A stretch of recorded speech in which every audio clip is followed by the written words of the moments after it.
very much. I think to get started, before we make a few comments, I'm just going to invite up those of us on the 78 boys soccer team who were here.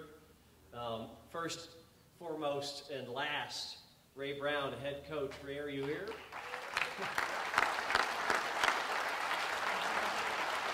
Glenn Swanson, assistant coach, Swanee. Our high-scoring wingman, Tom Brophy. Peter Corellis. Our anchor of the sweepers, Mark Chamberlain.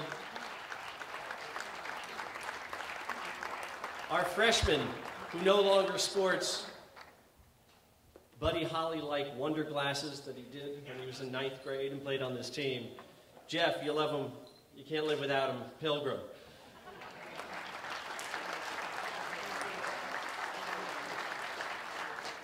David Plantier had never seen a soccer field before this season. He was a basketball player, ergo, he was probably good with his hands. He was our goalie.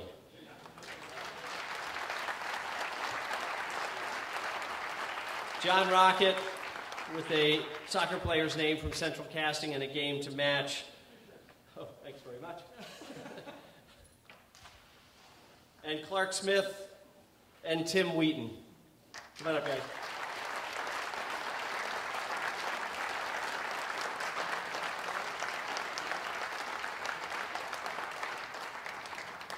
I'll try and make this quick. It was a really beautiful, beautiful day.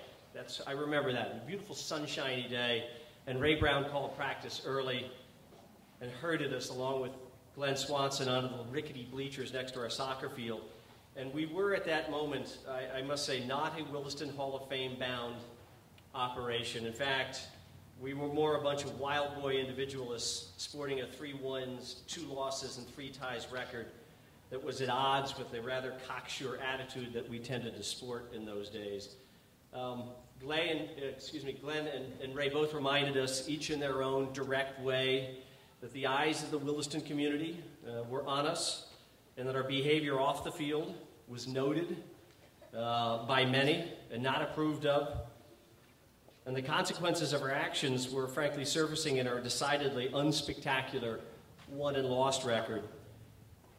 I think in this quiet dressing down of our team, it occurs to me that Ray and Swanee had a great deal of faith in our ability to sort of cross through the threshold from boyish self-centeredness to a team of young men committing to a common cause.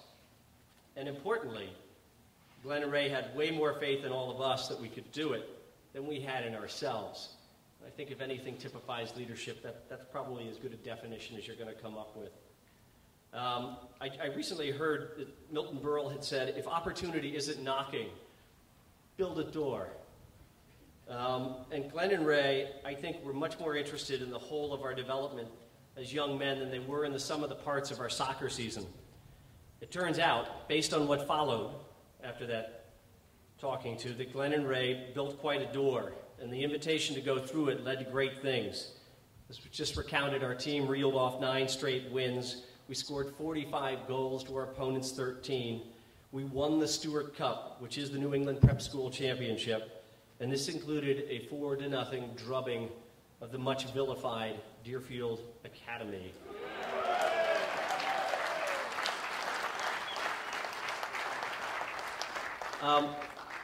A few other thoughts on the season. It was a team really built by defense. John Rocket, Jeff Pilgrim, and Clark Smith. And by the way, if I could add, if anybody out there want to get your team into the Hall of Fame, it's a really good idea to have a teammate who came up with the idea for the Williston Hall of Fame. Thank you, Jeff Pilgrim. But we had John Rocket, Mark Chamberlain, Clark Smith, and Jeff Pilgrim, who I think, while Dave Plantier was honing his skills for the first time in goal, really were the essence of the team.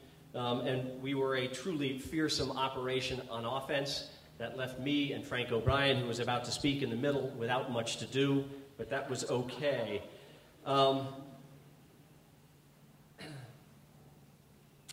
While it's true that I think Glenn Swanson and Ray Brown were the reasons that we evolved and developed the way we did and coalesced into a team, it would be improper if I did not mention that were it not for our 2-time All-American striker Paul Stockwell, whose ferocity, supernatural skills, and quiet leadership, we would not be a Hall of Fame bound team, and the Hall of Fame would not be part of our story.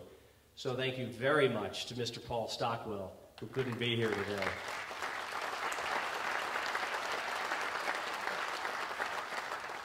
And it's with great pleasure that I'm going to turn it over to my longstanding friend, colleague, and teammate, Frank O'Brien. Thank you. I want to clear up a couple of bookkeeping things first of all. Ray Brown has a 2 halfback system, so the halfbacks do a lot of running. And Charlie and I weren't in the best shape, so I don't know why they picked us for halfbacks. Secondly, I'd like to Minahan here for the 2nd year in a row. Thanks for wearing a tie and classing the place up. I appreciate it. I want to, before I go on, just make a quick mention of the Carpenter family. They were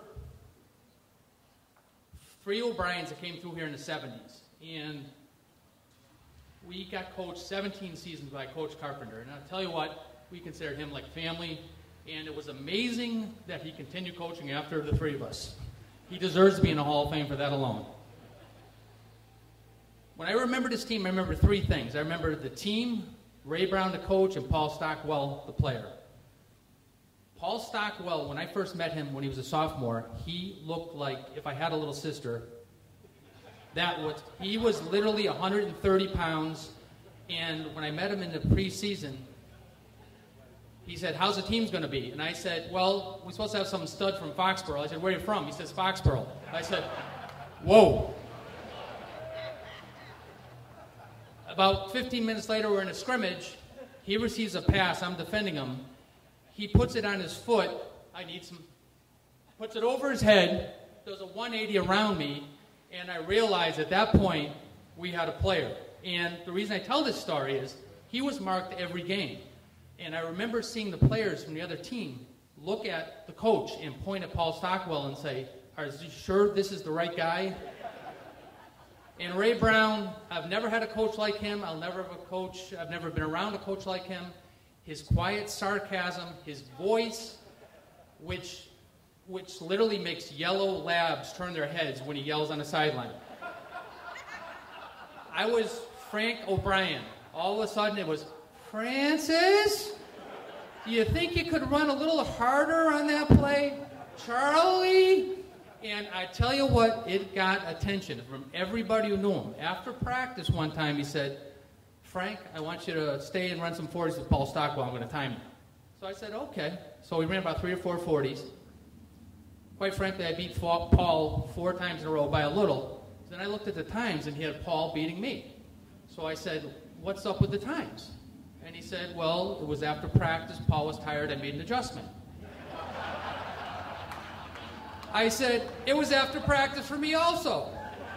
He says, Frank, Paul tries significantly harder than you, and quite frankly, no one's asking for your 40 time. True on both accounts. But the third is the team. And this team, I'll tell you what, if it's I guess a comparison would be the New England Patriots. We had a great coach. We had a star player, Tom Brady, Paul Stockwell. We had sprinkled them with good talent, and I don't mean to mean Tim Wheaton. He was an assassin who was scoring, and Rocket and the whole crew. But we played as a team, and we were gritty, and the things I'll remember were that we played as a team. We enjoyed each other's company and the camaraderie. The Stewart Cup was simply the cherry on the top of the cake. Thank you all, and this is an honor for all of us.